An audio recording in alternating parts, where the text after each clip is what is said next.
Let's shuffle on to our next topic, which is back in the Disney Marvel wheelhouse. So discussing Marvel and the X-Men and things like that. What they have been doing is the multiverse and then weird singular movies like The Marvels, which isn't looking like it's going to get a sequel. No shit, obviously. So the director, Nia DaCosta, reveals that Kevin Feige has a lukewarm response to her pitches for a sequel and says success of female-led films now depends on whether or not the movie's good. Spoken like a true identitarian, someone who's had a leg up because of who they are. Now, apparently, it's, dependent on if the film's good, like it should always be, is what you're actually saying. So let's take a look at this. Nia DaCosta shared her uncertainty regarding the Marvel Cinematic Universe futures of both her and her film's titular trio during a recent interview with Total Film magazine. I love the fact that she just reveals all of her L's.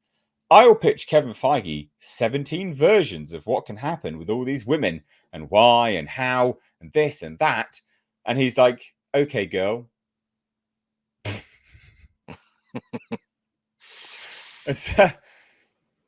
Are you assuming her gender? And sometimes I think I've really got a movie going after this. And then other times I'm like, oh, they have this whole other plan and I'm not a part of it. Why would you reveal this? Stop revealing your L's. Also, if you're pitching Kevin Feige 17 versions of a film, he's probably like, fuck off. I haven't even had a morning coffee yet. What are you doing? Also, if you're pitching Kevin Feige 17 versions of a film and he's not sold on one of those versions, that means all 17 versions of that film are garbage. Yeah. Take your 17 versions, narrow it down to the top 3, and pitch them those 3.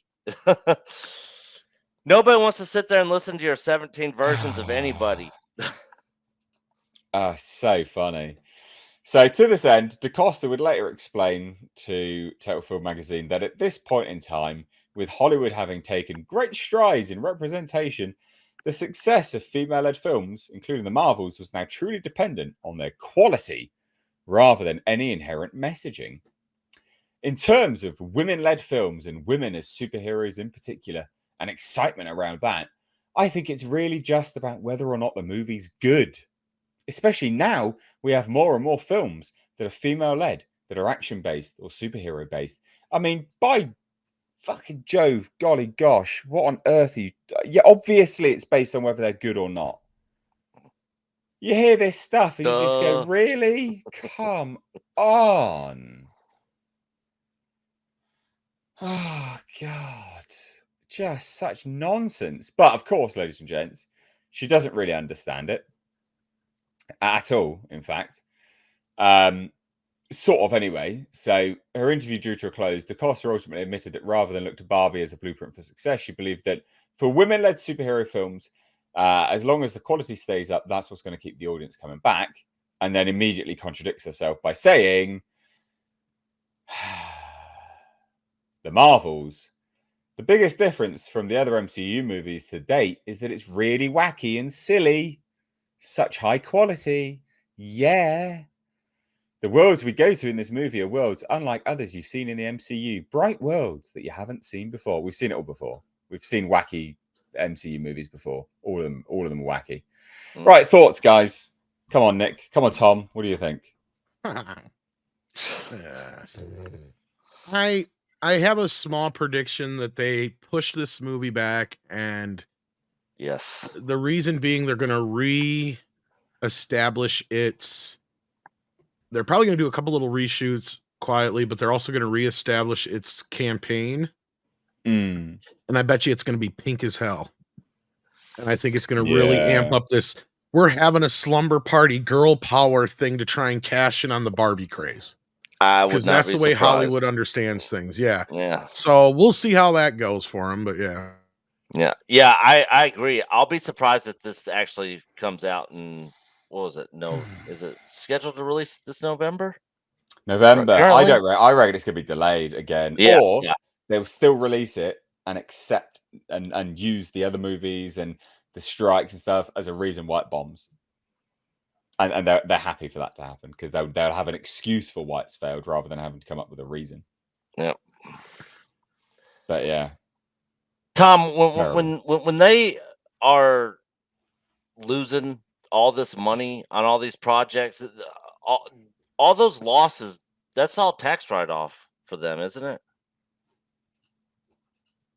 I'm not sure how it works on the corporate side of things. Well, it's depending on whose finance is and things. They're going to have deals, haven't they? So sometimes they have to pay back quite high interest on financiers, depending on how it's funded. This is the situation. So, like Skydance Media, for instance, has Skydance has a big deal with JP Morgan, $1 billion deal, in fact. But that's financing from them. But that's still a deal. I'm sure that as a financing deal, they still probably have to pay that money back. And the only reason it got up from 500 million to $1 billion was because they've made some good money, and obviously JP Morgan is like, this is an investment now, actually, so we'll increase that budget. So you right to add to that, I guess. No, I think you're correct, and I mean, because at this point, a lot of these movies are like Marvel is its own studio, so it's like a co-financing deal with Disney, and then Disney is basically a distributor, right? Yeah. And then they bring in license deals and other things that help somewhat amortize the cost of these movies. That's another thing we do take into consideration.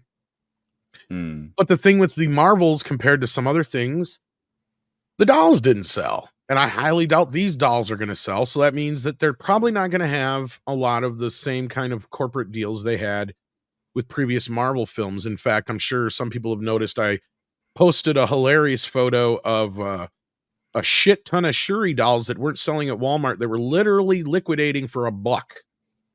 And that tells me they are at a loss at this point, because there is no way they only paid $1 a piece for those. Oh, God, no.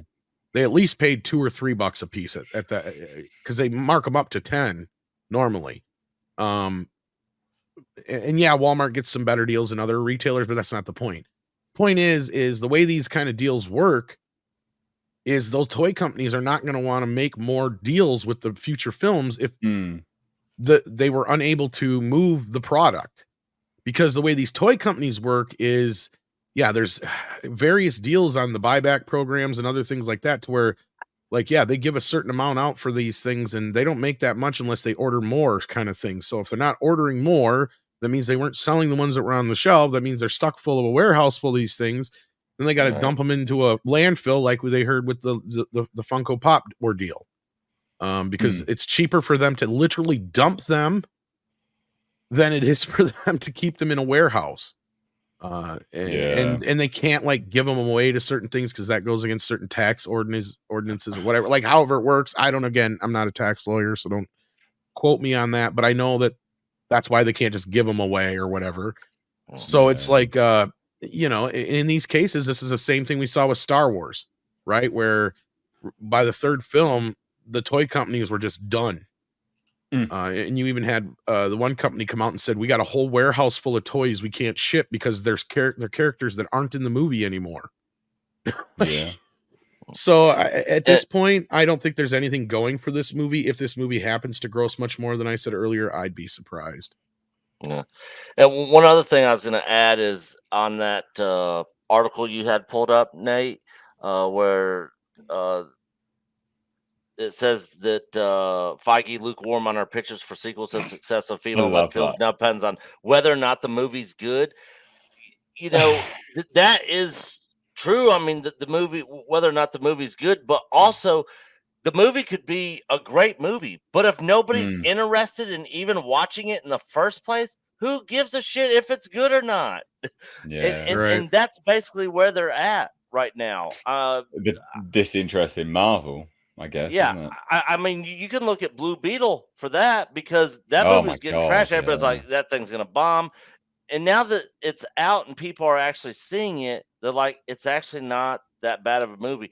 Most of the people that I've been seeing on in the YouTube space that we all share here are actually saying that it's actually not a bad movie, but it's already been set up to fail. But also, I mean, the director tanked that before it came out anyway. Yeah, 100%. Ridiculous. But you're right. It doesn't matter whether the movie's good or not. People have to be interested in it. Yeah. And so, but marketing with studios have been so disconnected of late. Like, their marketing's dog shit. I don't understand what they're doing. No clue. Marketing's been so bad, and they spend so much money on it. Yeah, you spend so much money on it for terrible marketing.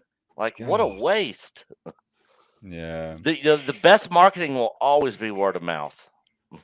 Yeah, 100%. I mean, not to get too off topic, but Sound of Freedom, for instance, that was all word of mouth. Great example. Yeah, well, a prime example. One of the only movies of the last however many years that increased week on, week out. Yep. Like, Jesus. So that doesn't happen. No.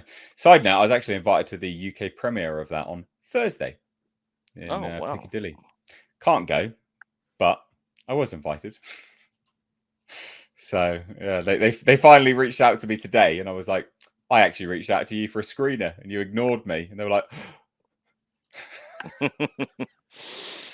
like, oh, I'm so sorry, but thank you for talking about it. Our press office is really busy. I was like, yeah, whatever, it's fine. Who cares? I'm not gonna hold it against you. It's fine.